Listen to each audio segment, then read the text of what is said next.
ॐ सोमनाथाय नमः।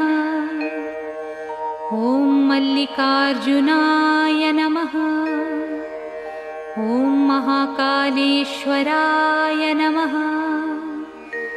ॐ ओंकारेश्वराय नमः।